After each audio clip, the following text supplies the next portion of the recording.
Okay जी। अच्छा, अब option में ये मामला है कि ये कुछ ऐसे लोग हैं जब कोई डिसीजन करते हैं तो इन्हें डिफरेंट चॉइसेस, डिफरेंट ऑप्शन चाहिए होते हैं कि मैं ये कर लूं या ये कर लूं या ये कर लूं, डिफरेंट ऑप्शंस। कुछ लोग ऑप्शंस की बजाय प्रोसीजर को फॉलो करना चाहते हैं, एक सिस्टम में आके सिस्टमेटिकली वो स्टेप बाय स्टेप ये करता जाए, खुद ब खुद उनकी ग्रोथ हो जाए। कुछ लोग ऑप्शन चाहते हैं, कुछ लोग प्रोसीजर चाहते हैं। ये इतना इंपॉर्टेंट है, आप प्रॉब्लम में देख लें, हम पे बेशुमार चीजें फर्ज है, उनमें से एक फर्ज ऐसा है जिसपे इस वक्त पूरी दुनिया की नजर है, वो चाहती है कि वो फर्ज हम बुला दें। मेरा कौन सा फर्ज? वो नहीं जी नहीं, उन्हें नमाज से कोई तकलीफ नहीं है। मैं कल कहता था ना मुझे तकलीफ जिस चीज से, वो बात तो उसकी है ना। नमाज से क्या तकलीफ है? उन्हें पढ़िए नमाजें, बल्कि और पढ़े, मुसल्ले भी बैठे रहे, वो कहते हैं। अच्छा, किससे तकलीफ है जी? जिहाद से। अच्छा, अल्लाह ताला ने उसका हुक्म दिया, अल्लाह ताला ने जिहाद का। अब अल्लाह ताला ने क्या आगे आपको उसकी ऑप्शन दिए, आप कहते हैं जी मैं तो बड़ा दिलेर आदमी हूं, चलो फिर जान से जिहाद करो। मैं अकेला मुसलमान घर में नहीं ना जा सकता, मैं मतलब ऐसी मम्मी घर में होती है, वैसे कभी ख्याल नहीं आया, तो कहते माल से करो जिहाद। सेकंड ऑप्शन, मैं गरीब आदमी हूं, पैसे नहीं है मेरे पास, जुबान से करो जिहाद, कलम से करो, ऐसे ही है ना। मैं फर्ज तो करना, फर्ज तो है। अब फर्ज आगे, फर्ज के बाद आगे उसकी कैटेगराइजेशन हो गई, जान से करो, माल से करो, जुबान से करो, कलम से करो, करना तो है ना। ऑप्शन दिए जाते हैं आपको। अच्छा, फिर आगे आ जाते हैं, आप कहते हैं कि मैं तो ना चलो पैसे से कर लेता हूँ, मैं जुबान लगाऊंगा तो आर्मी पकड़ के ले जाएगी, सीआईए पकड़ के ले जाएगी, जुबान तो पकड़ेंगे ना, मारेंगे वो, जान से जगह अपनी जान भी चली गई, माल चुप करके ले दिया करूंगा, ठीक है ना। अब माल की बात करते हैं। ओके, अभी प्रोसीजर आ गया है, माल किन किन शर्तों से दे रहे हैं, किस तरीके का माल दे रहे हैं, किन किन लोगों को दे रहे हैं, किन किन मदाद में दे रहे हैं। फॉर एग्जाम्पल ज़कात ही ले रहे हैं, चलो अब अगर ज़कात क्या है तो क्या पूरा प्रोसीजर है कि ज़कात साल में कितनी दफा निकालनी है, एक दफा के ज्यादा, कितने परसेंट निकालनी है, किन किन लोगों को देनी है या कहां कहां नहीं देनी, उसका तमाम प्रोसीजर है कि नहीं? जो लोग इस ऑप्शन माइंड किए हैं उन्हें टच किया जा रहा है, जो प्रोसीजर माइंड किए हैं उनसे बात की जा रही है, दोनों की जा रही है ना। यस सर, यही मामला है कि जो जिस तरीके का आदमी से उस तरह की बात करनी है। मेरी सिस्टर है, एक दिन मुझे कहती हैं, फ्यू इयर्स बैक पुरानी बात है, क्योंकि तुम लोगों को सिखाते हो कि भाई कॉन्फिडेंस बिल्डिंग क्या है, पब्लिक स्पीकिंग क्या है, पर्सनालिटी की ग्रूमिंग क्या है, और हमारे घर में तुम्हारा मरीज मौजूद है, उसको तो इलाज करो। मैंने कहा जी कि वो क्या है? उन्होंने कहा जी कि ये मेरा बेटा, कि मेरा भांजा जो है ना, ये ओवर शाय है। उस वक्त उसकी एज की 4 साल की करीब होगी, मेरा ख्याल 4 साढ़े 4 साल की। तो उसने, मैंने कहा क्या मसला है? वो कहते हैं घर में जब भी मिलने के लिए आते हैं तो सारे के पेरेंट्स कहते हैं कि बेटे सलाम करो जाके, शेक हैंड करो जाके, अच्छा बच्चा बन के दिखाओ। तो वो जब बच्चा आगे से वो नहीं करता तो पेरेंट्स बड़ी एम्बैरेसमेंट होती है। वो पेरेंट्स कहते हैं कि सलाम करो, वो कहते हैं मैं नहीं करता, और वो कहते हैं ये तरबियत की है। बड़ी एम्बैरेसमेंट होती है इस चीज की। वैसे बाय द वे बच्चे आपकी बातें नहीं ना मानते, आप तंग है ना उनसे, याद रखिएगा आपके पेरेंट्स भी आपसे तंग थे। अच्छा, जब उन्होंने ये कहा कि इसका मसला, मैंने उस बच्चे को बुलाया, मैंने भी थोड़ा सा टाइम स्पेंड किया, तो मुझे अंदाजा हो गया कि क्या सूरत हाल है, पर कंफर्म नहीं था अभी। तो मैंने कहा कि जब तुम कुछ 4-5 दिन के लिए, 1 हफ्ते के लिए रहने के लिए मेरे घर आओगी ना, तब इसका इलाज करेंगे। खैर वो छुट्टियां हुई तो मेरे घर रहने के लिए आ गई। अब मैंने बच्चे से दोबारा डिटेल में सारा गुफ्तगू की, सवाल जवाब नहीं पूछे, 4 साल के बच्चे से क्या पूछ रहे हैं, बस गुफ्तगू की। उस गुफ्तगू के नतीजे में मैंने असेस किया कि प्रॉब्लम ये है कि बच्चा ये समझता है कि अल्हम्दुलिल्लाह मैं 4 साल का जवान मर्द हूं, मुझे अपने फैसले खुद करने चाहिए, मैं मेरी मर्जी में जो करूं, मेरी मर्जी में ना करूं। अब ये क्या आप माता उससे क्या कह रही है, देखो बेटे जब भी बेल होती है, अच्छे बच्चे जाके दरवाजा खोलने से पहले पूछते हैं कि बाहर कौन है, फिर वो बताते हैं कि कौन है, फिर अच्छे बच्चे पहले मामा को बताते हैं आगे कि ये है, फिर वो दरवाजा खोलते हैं, फिर मेहमान आते हैं, फिर अच्छे बच्चे शेक हैंड करते हैं, फिर अच्छे बच्चे कहते हैं अंकल क्या हाल है आपका। माँ उसे अच्छा बच्चा बनने का प्रोसीजर बता रही है, माँ ये बता रही है ना कि अच्छा बच्चा कैसे बना जाए, इसका प्रोसीजर क्या अच्छा बच्चा बनने का, जबकि वो अपने फैसले खुद करना चाहता है, उसे ऑप्शन चाहिए कि मैं क्या करूं। मुझे मसला समझ आ गया। अब मैं बहुत थोड़े दिनों के लिए अपने शहर में होता हूँ कि 10-12 दिन 8 दिन इतना अपने शहर, बाकी मेरी ट्रैवलिंग है। जब मैं अपने शहर में होता हूँ तो बेशुमार लोग मुझे मिलने के लिए आते हैं अल्हम्दुलिल्लाह, तो मेरे घर में आना जाना लोगों का लगा रहता है। अब वो बच्चा भी घर आएगा, लोग बहुत मिलने के लिए आ रहे हैं। अब जैसे किसी आदमी ने आना घर, मैंने इधर से अहमद को आवाज देनी, मैंने कहा बेटे इधर आओ, वो अहमद आना, मैंने कहा बेटे अंकल आए हैं, अच्छा आप बताओ आपने अंकल से शेक हैंड करना है कि अंकल को किस देनी है।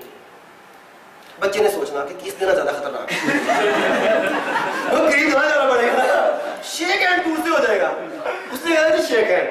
अच्छा पहले बच्चे ने ऐसे करके शेक हैंड करना, ऐसे करके टच किया तो भाग जाना। मतलब मैं जितना वो रिस्क ले सकता था ना, ऐसे करके करना, टच होनी हुई भाग जाना। उस शाम तक 10-12 लोगों से करते करते वो शेक हैंड पूरा होने लग गया। 1-2 दिन के बाद ये हुआ कि बच्चे, उन्होंने पूछना ना कि बेटे आपका क्या हाल है, उसने कह भी देना कि ठीक हूँ। उन्होंने पूछना कि आपका नाम क्या है, उसने बता भी देना कि मेरा नाम ये है। 3 दिन के अंदर अंदर पोजीशन जो है ना वो बहुत बेहतर होगी। अब हुआ प्रॉब्लम ये समझ गया ना कि क्या थी, उसकी माँ अच्छा बच्चे बनने का प्रोसीजर बता रही थी। बच्चा ऑप्शन चाहता था कि मैं क्या करूं। जब 3 दिन गुजर गए, अब मैंने स्ट्रेटेजी चेंज की। पहले मैं बच्चे से पूछता था कि बेटे अंकल आए हैं, आपने अंकल को किस देनी है कि अंकल से शेक हैंड करना है। डिसीजन किसका होता था? अरे जवान जो है उसने करना है। अब मैंने फिक्रे को रिफ्रेश किया। अब मैं बच्चे से कहता हूँ कि बेटे अंकल आए हैं, अच्छा बताओ अपने अंकल को पहले किस देनी है कि पहले शेक हैंड करना है। क्या मतलब है इस फिक्रे का? दोनों काम करते हैं, लेकिन बच्चे को ऑप्शन क्या दिया गया है? ऑर्डर का ऑप्शन कि पहले कौन सा करना है।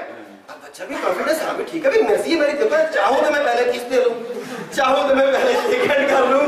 देखिए मामू मेरी सेल्फ रिस्पेक्ट का ख्याल करते हैं। मामू अच्छे आदमी की कभी जबरदस्ती नहीं करते।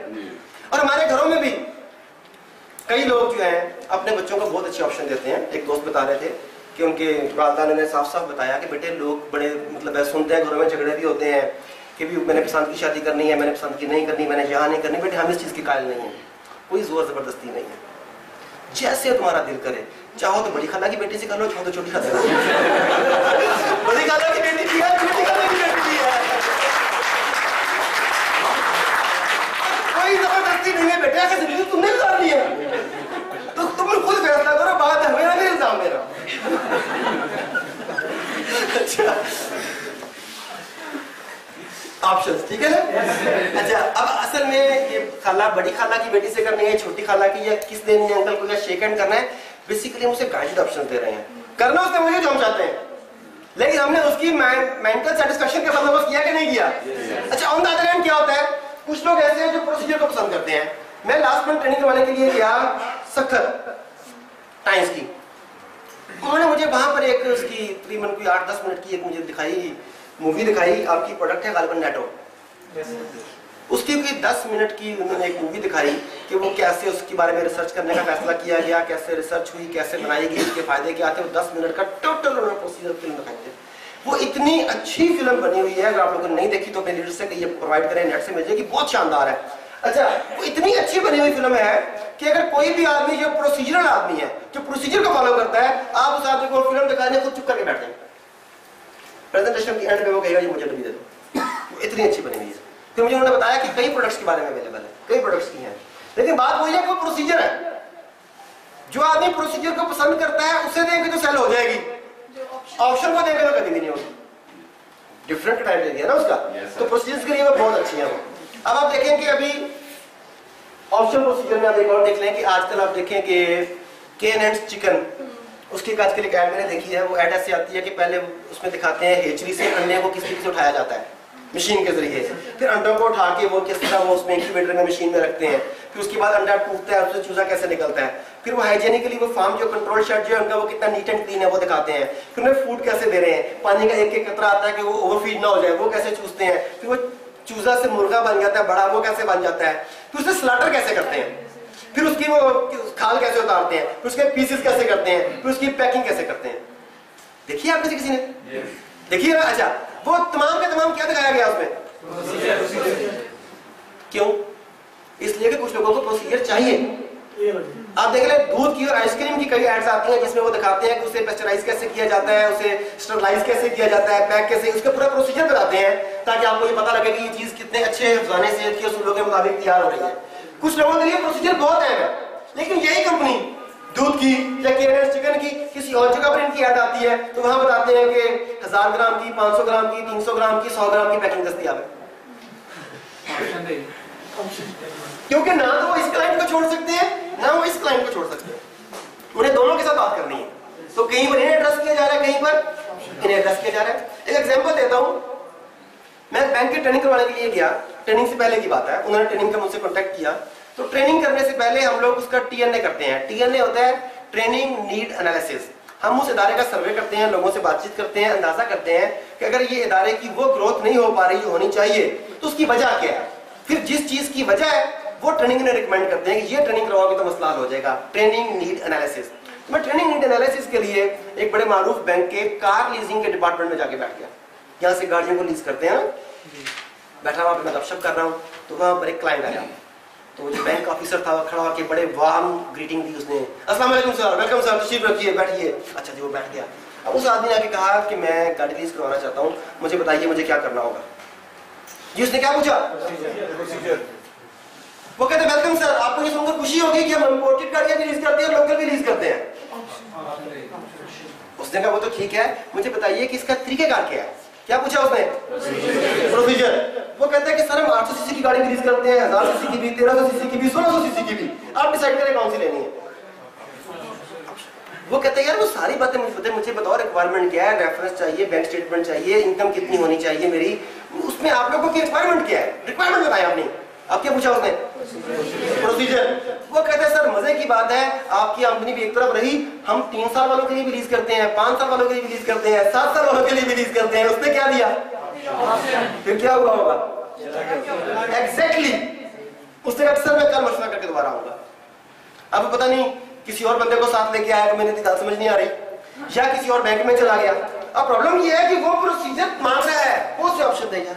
जो प्रोसीजर मांग रहा है उसे सारा कुछ पता है कि मैंने कौन सी गाड़ी लेनी है, किस कलर की लेनी है, किस मेक की लेनी है, कितने साल की लेनी है। अब उसे सिर्फ उसका तरीकेकार जानना है। आपसे कई लोग पूछते हैं, आपने प्रेजेंटेशन दी टाइम्स की, वेरी गुड, जबरदस्त, मोटिवेशन, क्या बात है, अच्छा अब मुझे करना क्या होगा? पूछते हैं ना आपसे। क्या पूछा आपसे उन्होंने? प्रोसीजर पूछा। जी आपने करना क्या? प्रोसीजर पूछा, मुझे बताएं क्या करना है। आप उसे कहते हैं वेरी गुड। अब असल में हमारे पास 3 ऑप्शन है, आप 1250 से कर लें, $100 से कर लें, $300 से कर लें। उसने पूछा कितने पैसों से करना है। अब ऑप्शन किसने दिए? फिर वो क्या करेगा? 1250। फिर 1250 करेगा। उसने तो पूछा ही नहीं था आपसे मुझे करना क्या होगा। उसे बताना होगा कि $300 तुमने ये करना होगा। वो कहता है मुझे करना क्या होगा। आप कहते हैं तुम जिंदगी का ये बड़ा फैसला है, घर जाके पहले मशवरा कर लो। तो चाहे दोस्तों से पूछ लो जाके। वो पूछता है मुझे करना क्या होगा, तो आप उसे मजीद की ऑप्शन 4 दे रहे होते हैं, हो रहा होता है। अब मुझे बताइए कि तो क्लाइंट खराब हो रही है कि बन रही है? जो प्रोसीजर पूछ रहे हैं प्रोसीजर बताना होगा। हाँ जो ऑप्शन पूछता है यार बात तो तुम्हारी ठीक है, अब इसकी ज्वाइनिंग के ऑप्शंस कौन कौन से, अगर मेरे पास कम पैसे हो तो क्या होगा, ज्यादा हो तो क्या होगा, इसे मीट कैसे कर सकूंगा। अब उसने पूछा, अब उसे ये बताना होगा, ठीक है ना। तो अब अगर आप उल्टा चलेंगे तो क्या होगा? सेल रुक गई। सेल रुक गई। और सेल जो है बिजनेस में ब्लड का काम करती है। तो जब ब्लड की गर्दिश रुक गई तो क्या हुआ? Debt. And debt clients don't pay. Last one, reactive and proactive. Reactive, proactive.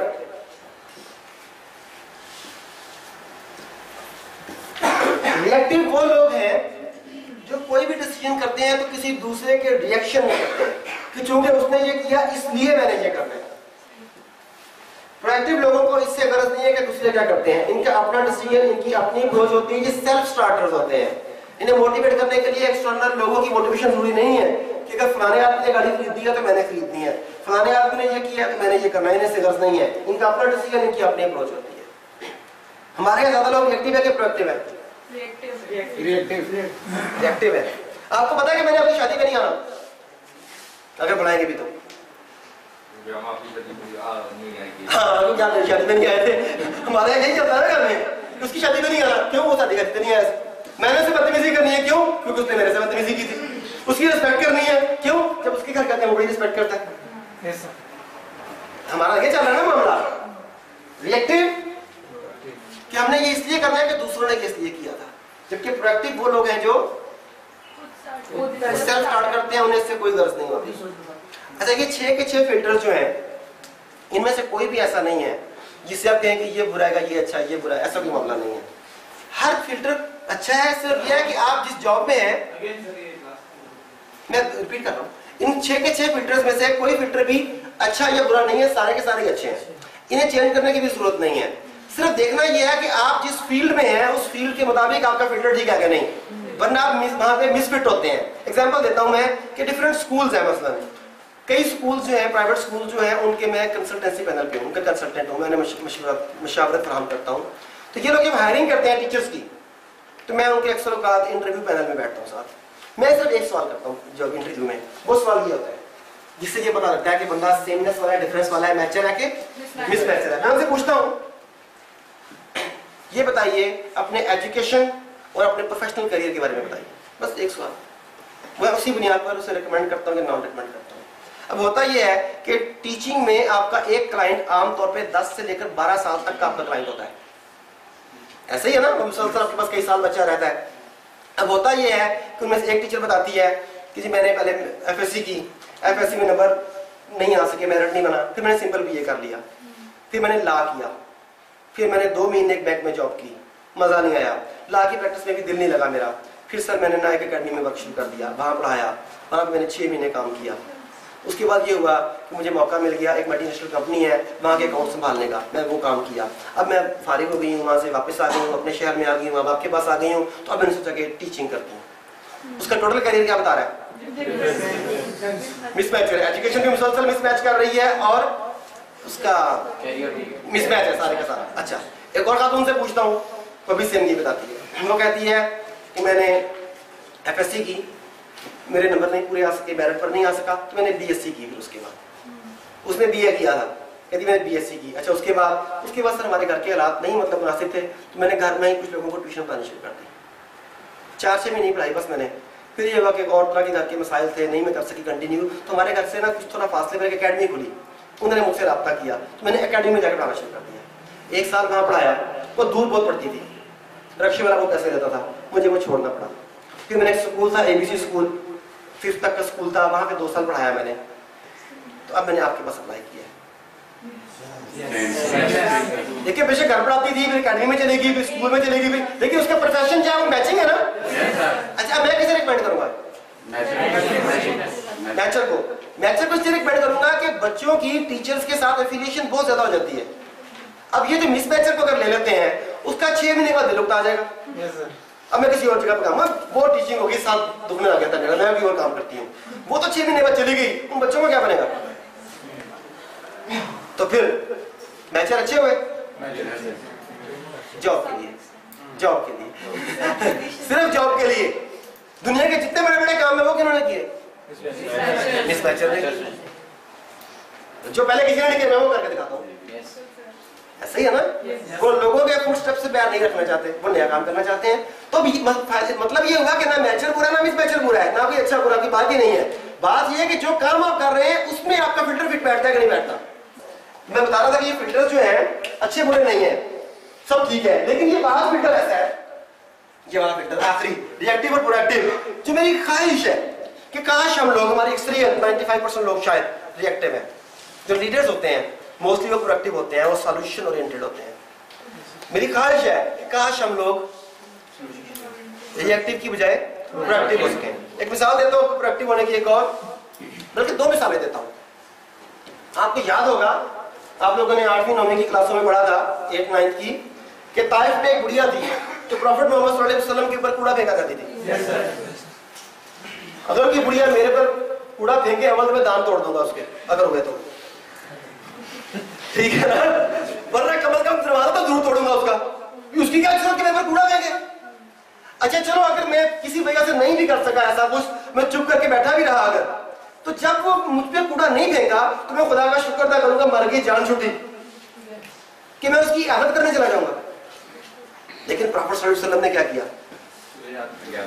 उसके घर चले गए, बीवी उसके घर का काम काज किया, उसका नतीजा क्या निकला?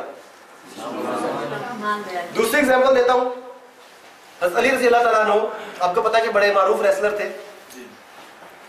तो पहले जंगें ऐसे हुआ करती थी कि दोनों लश्कर जो थे अपना एक एक सूरमा, एक एक रेसलर भेजते, 1 to 1 फाइट होती, 2 4 5 दिन यूं ही चलता, मुकाबले होते रहते। फिर यकदम हल्ला बोलता और जगारे आम होती। हज़रत अली रज़ी अल्लाह तआला अन्हु का जिसके साथ वो मुकाबला चल रहा था, हज़रत अली ने उसे पछाड़ दिया, नीचे गिरा लिया, खंजर निकाला, उसका गला काटने लगे, उसने उनके चेहरे पर थूक दिया। हज़रत अली उसे मारने लगे थे, उस चेहरे पर थूक दिया, उन्होंने छोड़ दिया। वो हक्का बक्का रह गया कि मारने वाली लगे थे मुझे, तो मैंने तो नफरत की इंतहा में आपके चेहरे पर थूक दिया और आपने मुझे छोड़ दिया। वो कहते हैं मैं तुझे अपने लिए नहीं अल्लाह के लिए मारने लगा था, अब तूने मेरे चेहरे पर थूका तो मुझे गुस्सा आ गया। तो मैंने सोचा कि कहीं ऐसा ना हो कि जो काम मैं अल्लाह की रजा के लिए करने लगा था वो अपने जाती गुस्से की वजह से करूंगा तो अजर जाएगा, मैंने तुझे छोड़ दिया इसलिए। फिर क्या हुआ? वो बताने की तरफ हो गए, यही हुआ ना। तो ये प्रोएक्टिव अप्रोच। लेकिन हम लोग अमूमन क्या करते हैं? रिएक्टिव अप्रोच करते हैं। मैंने एक सवाल जब करवाया, आप में से कितने लोगों ने मेरी एटीट्यूड ट्रेनिंग ली थी? चले मिसाल रिपीट की जा सकती है, 4-5 लोगों ने ली थी, मैंने वहां पे मिसाल दी थी, दोबारा मिसाल देता हूँ। वो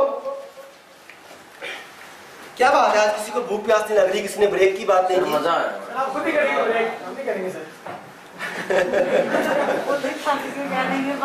जी लीडर बैठे हुए हैं। हाँ ये बात बिल्कुल सही बात है कि लीडर जो उन्हें पता है हर चीज की वर्थ का। ठीक है जी। अच्छा ये बताइए, जो लोग मेरे एटीट्यूड की ट्रेनिंग में थे वो मेरी इन बातों का जवाब नहीं देंगे। ये अच्छे बच्चों के लिए बातें मैं कर रहा हूँ, आप लोग तो बन चुके हैं ना आप नहीं बात करेंगे ये, ठीक है। बाकी लोगों से सवाल है कुछ ट्रेनिंग में नहीं थे। आजादी अच्छी है कि गुलामी अच्छी है? ओके, आजाद किसे कहते हैं, गुलाम किसे कहते हैं? आजाद की डेफिनेशन क्या है? जो अपनी मर्जी से, जो अपने फैसले खुद करे। जो शख्स अपने फैसले खुद करता है वो, जो शख्स अपने फैसलों में आजाद नहीं वो क्या कहलाता है? गुलाम। और आपने बताया आजादी अल्लाह की नेमत, ठीक है कि नहीं? और आजादी अच्छी है, गुड। अच्छा ये बताइए कि अगर कोई शख्स जो आजाद था, जानते पूछते अपनी रजामंदी से किसी अपने जैसे या अपने से कमतर शख्स की गुलामी इख्तियार कर ले, अपने से भी कमतर शख्स की गुलामी इख्तियार कर ले, तो उससे आप अक्लमंद कहेंगे कि बेवकूफ कहेंगे? मैंने नहीं कहा, आपने कहा, कैम रहिएगा अपनी बात पे कि जो शख्स जानते पूछते हुए अपने जैसे या अपने से कमतर शख्स की गुलामी इख्तियार कर ले, उससे आप अक्लमंद नहीं कहेंगे, राइट? बिल्कुल ठीक बात है। अगला सवाल, आप दोनों में से क्या है? बुरे। ये रियलिस्टिक अप्रोच है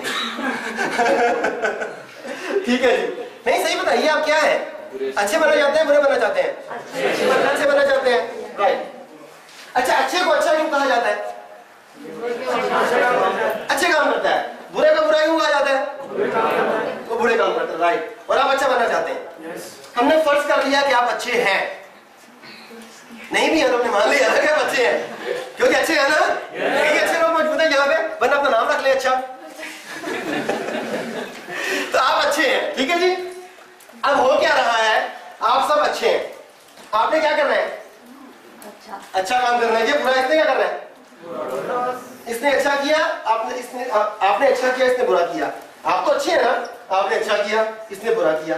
आपने अच्छा किया, इसने बुरा किया। आपने कहा नहीं तो नासी है इसका, ऐसे ही है ना। आपने कहा इससे होना ही ऐसे चाहिए, इसे छोड़ दो, इसके साथ बुरा सलूक करो क्योंकि ये है इसका बल, इसे अच्छाई रास्ते नहीं आती, यही होता है ना। अच्छा अब मुझे बताइए दोनों में से ताकतवर कौन है? बुरा। इनमें से आजाद कौन है और गुलाम कौन है? बुरा क्या है? गुलाम कौन है? और आप अच्छे हैं अच्छा देखिए ना, अब आपके डिसीजन कंट्रोल की वो कौन कर रहा है? आपने ये बुरा काम जो किया, किसकी वजह से बुरा किया? बुरे की वजह से बुरा किया। तो आपके बिहेवियर को कौन कंट्रोल कर रहा है? तो आप आजाद हुए के गुलाम हुए? और आपने कहा कि गुलाम क्या होता है आप चुप हो गए। अच्छा अगर ये बात दुरुस्त है, ये ठीक है, तो क्या ये मुमकिन नहीं, इसने बुरा किया आपने अच्छा किया, इसने बुरा किया आपने अच्छा किया, इसने बुरा किया आपने अच्छा किया, इसने कहा क्या मुसीबत है, चलो ठीक है। तारीफ की मिसाल तो आपके सामने है ही है, और भी कई मिसालें आपके सामने होंगी। तो अगर 3-4 दफा के बाद अगर आप हार मान लेते हैं, अगर आप कंटिन्यू करें, तो क्या ये मुमकिन नहीं है कि 5, 6, 7, 8, 10 दफा के बाद वो शख्स कन्वर्ट हो जाए? बात तो मुस्तकिल मिजाजी की है, बस बात विल पावर की है, बात टॉलरेंस की है, बात विजन की है। आपकी मर्जी है, आप इसे कंट्रोल करना चाहते हैं, किसे कंट्रोल होना चाहते हैं। आज के बाद जब भी कभी रिएक्टिव होकर कोई डिसीजन करें, तो ये बात सोच के कीजिएगा कि आप अपना कंट्रोल दूसरे आदमी के हाथ में जो दे रहे हैं, क्या वो इसे डिजर्व करता है कि नहीं करता।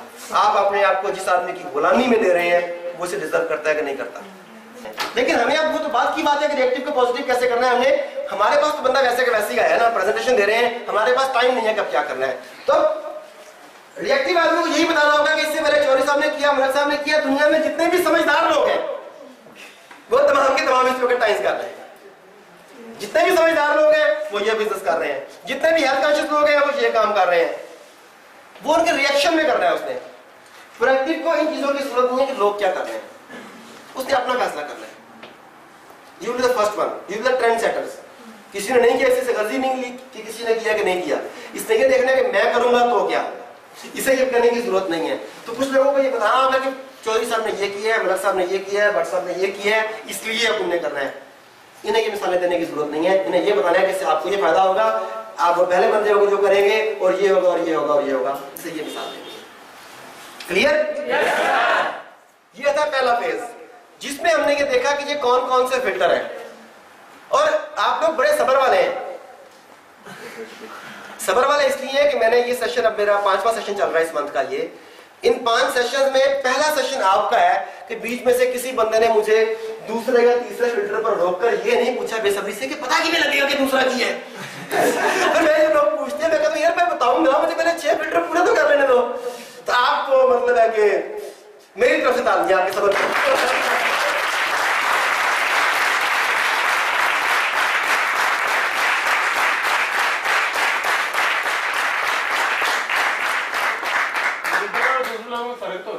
हाँ जी बिल्कुल, नो डाउट लीडर कुछ खास वजूहात की वजह से लीडर होता है, बिल्कुल ठीक कहा आपने। अच्छा अब ये पहली स्टेज थी कि ये फिल्टर्स कौन कौन से हैं। अब सेकंड फेज इसकी है कि इसमें हमने देखना है कि हाउ टू आइडेंटिफाई, पता कैसे लगे कि दूसरा आदमी कहां पर खड़ा है।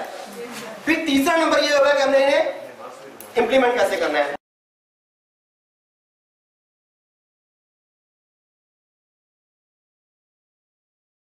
बड़ा इंटरेस्टिंग सेशन पहला जो है वो खत्म हुआ। आपकी तालियां बताएगी कि आपके लिए कितना इंटरेस्टिंग था, मजा आया,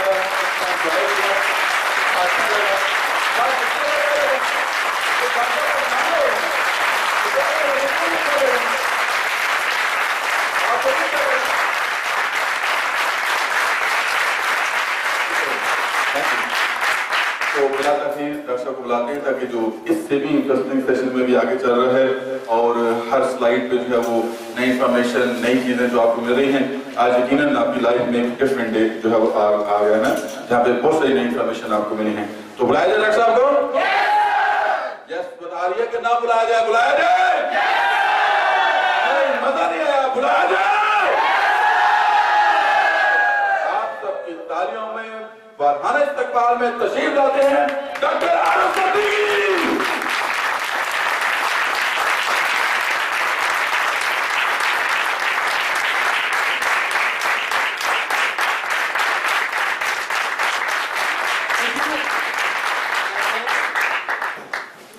आपने इतनी जोर से कहा बुलाया जाए कि मैं डर के आगे को उठा के ना ले आए, लेकिन मैं खुद ही आ जाता हूँ। ये यहाँ तक पहुंचे थे 6 फिल्टर्स को कैसे आइडेंटिफाई किया करना है, ये देखना है हमने। ये तो पता लग गया ना कि लोग ऐसे ऐसे होते हैं। जब मैं आपको ट्रेनिंग करवा रहा था, ये बतला रहा था, तो आपके ज़हन में साथ साथ चल रहा होगा कि अच्छा वो अमजद साहब वो ऐसे हैं, असलम साहब ऐसे हैं, मैं ऐसा हूँ, ये चल रहा होगा ना आपके साथ साथ। तो आधा तो आपको पता लग गया कि आइडेंटिफाई कैसे करते हैं। बाकी आधा जानने के लिए आइडेंटिफाई कैसे किए थे बहुत इंपॉर्टेंट है ना। इसका सबसे आसान हल जो है वो एक सवाल है। अगर आप उस सवाल का जवाब दे दें तो आपको पता लग जाएगा कि आइडेंटिफाई कैसे करना है। सवाल ये है कि अल्लाह ताला ने बोलने के लिए एक जुबान और सुनने के लिए 2 कान क्यों दिए? खूबसूरती के लिए, चश्मा लगाने के लिए, बुंदा शुंदा लटकाने के लिए। ये एक जुबान और 2 कान क्यों है?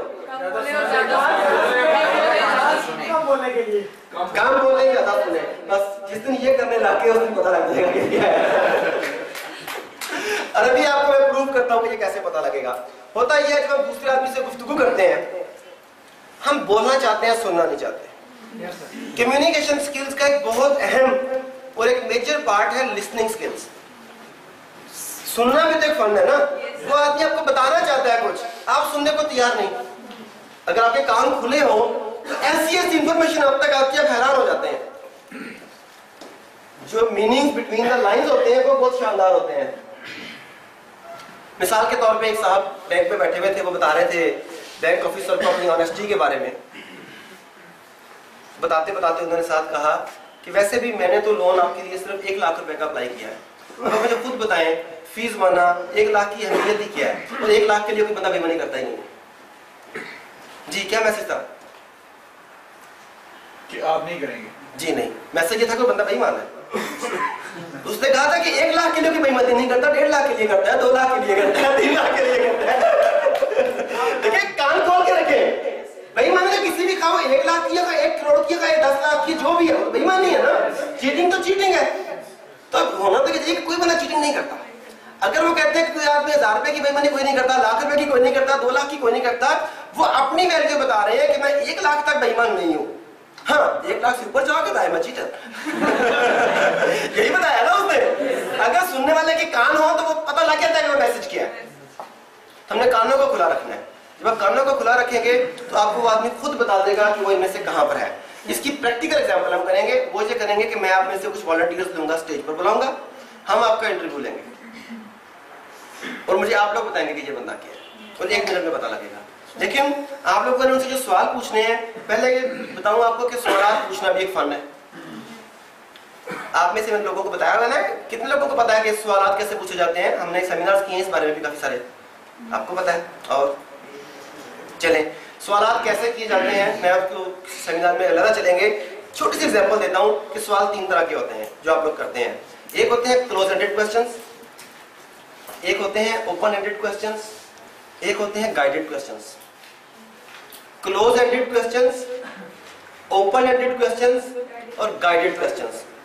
क्लोज एंडेड वो क्वेश्चंस हैं जिनका जवाब यस या नो में दिया जाता है।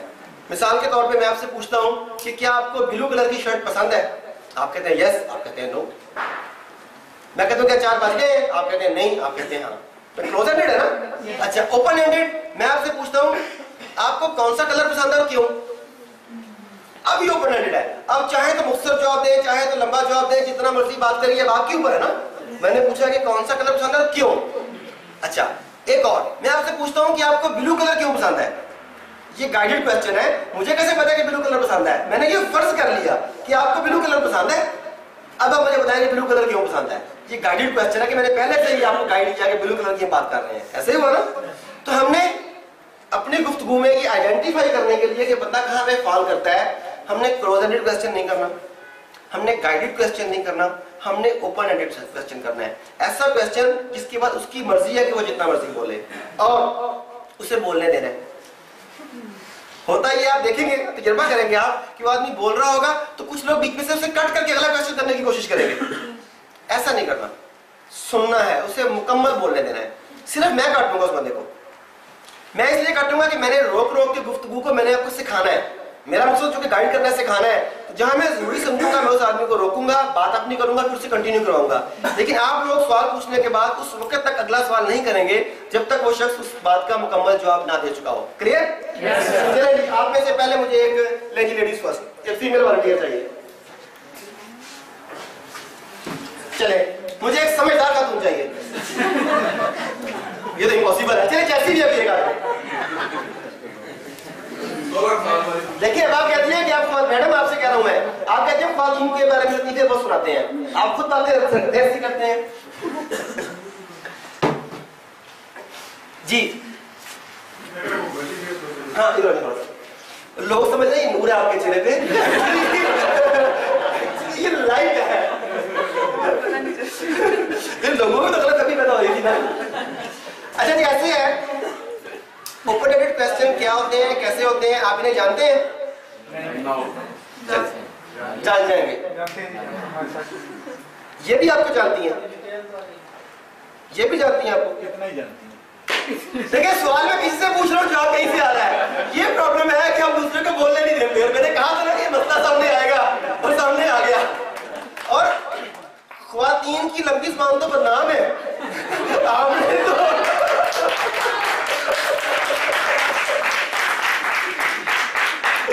ओके जी, आगे से ओपन एंडेड क्वेश्चन करेंगे। पहला सवाल मैं कर लेता हूं, फिर आप लोग इनसे क्वेश्चंस करेंगे, ठीक है? मैंने आपको नहीं जानता, मुझे अपने बारे में बताइए। मेरा नाम नादिया। और 5 स्टार के रैंक पे काम कर रही हूँ। और मेरे स्पॉन्सर जो हैं वो नवीद मुश्ताक साहब हैं।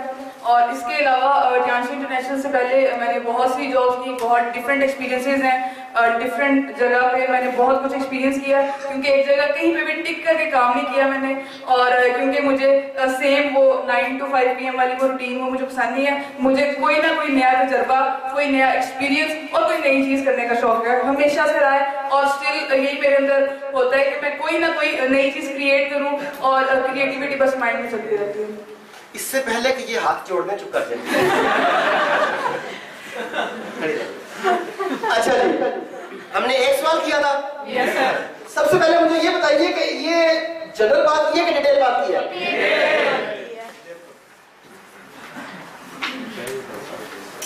अच्छा, मेरा नाम नादिया है, मैं यहाँ रहती हूँ, ये मेरी एजुकेशन है, ये भी काफी था। मैं टाइम्स में काम करती हूँ, मेरा रैंक 5 स्टार है, मेरे स्पॉन्सर का नाम जो है वो नवीद मुश्ताक है। इसके अलावा अभी तसल्ली नहीं हो रही एकदम आगे भी, इसके अलावा यही वर्ड यूज किए हैं ना? अच्छा, ये डिटेल है? अच्छा, फिर उन्होंने, अच्छा जो अपने बता रहे हैं खुद वर्ड डिफरेंट बार बार 3-4 दफा यूज किया है। मैं डिफरेंट काम करना चाहती थी, मैं डिफरेंट हूँ, मैं डिफरेंट हूँ, ऐसे ही किया इन्होंने, डिफरेंट। मैं टिक के काम नहीं कर सकती।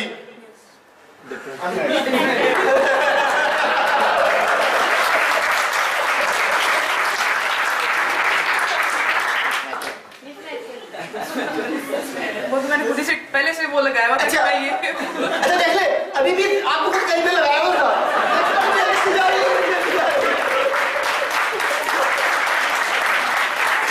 अच्छा, उसके बाद मैं हासिल करना चाहती हूँ, मैं अचीव करना चाहती हूँ, मैं नए तजुर्बात करना चाहती हूँ, मैं चाहती हूँ या मैं बचना चाहती हूँ, परेशानी से बचना चाहती हूँ। क्या था?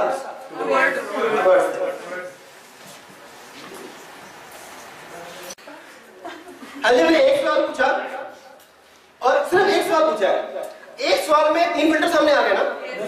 अब आपने सवाल पूछना है वन बाय वन। अच्छा, मेरी बात में तसल्ली नहीं हुई। ये एक्स्ट्रा ऐसे ही ना, मेरी बात में तसल्ली नहीं है इन्हें, मेरे पे यकीन नहीं है कि मेरी बात आप मान लेंगे।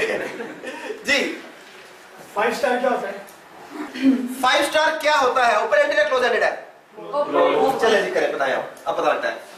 5 स्टार जिसके आगे 5 स्टार बने हुए वो 5 स्टार। सिंपल। तो आपके कितने स्टार नजर नहीं आ रहे? ये बैच ये लगा हुआ है 5 स्टार। और होल्ड। अच्छा, हमारी मेजॉरिटी क्या है?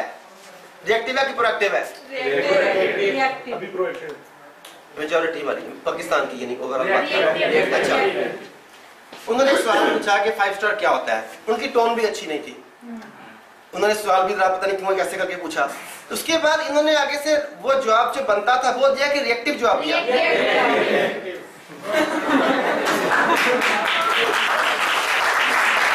अच्छा, फिर उसके बाद फिर रिएक्शन और कोई बात है तो बताओ। यही किया ना फिर दोबारा इन्होंने, उसके बाद वंस अगेन रिकन्फर्म हुआ ये।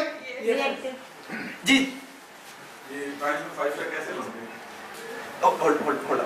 अब देखिए सवाल का फर्क देखें, 5 स्टार क्या होता है, टोन का फर्क भी प्लस क्वेश्चन के वर्ड्स का भी। 5 स्टार क्या होता है, it's another question.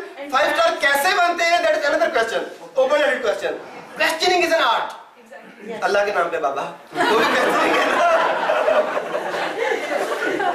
Ji,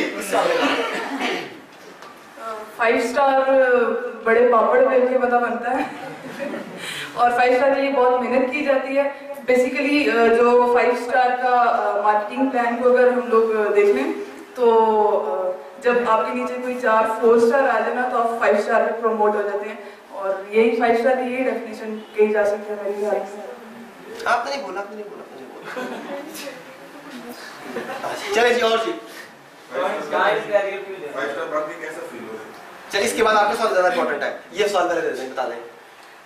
5 star बन के बड़ी खुशी हो रही है, बड़ा प्राउड फील हो रहा है और बस एक्साइटमेंट बहुत ज़्यादा है और रिस्पॉन्सिबिलिटीज जो बढ़ गई हैं उनको मैनेज करने का और वो सब बड़ा मज़ा आ रहा है। अच्छा, रिस्पॉन्सिबिलिटीज बढ़ गई है, मुझे मजा, रिस्पॉन्सिबिलिटीज बढ़ने का मजा आता है कि परेशानी होती है? जी, इन्हें मजा आ रहा है, ये वर्ड्स है कि अवे फ्रॉम इट? मिल रहा है कि नहीं मिल रहा है, सही है ना? और सेकंड की बात क्लियर होती है। अच्छा, ये सवाल बड़ा इंपॉर्टेंट है, आदमी ने किया था, यहाँ से दोबारा रिपीट करें। आपने टाइम्स को क्यों ज्वाइन किया, जरूरत कैसे हो जाती? सिंपली लाइफ चेंज करनी थी, दैट्स व्हाई एक वाहिद प्लेटफॉर्म था जिसमें मुझे मतलब बड़ा अच्छा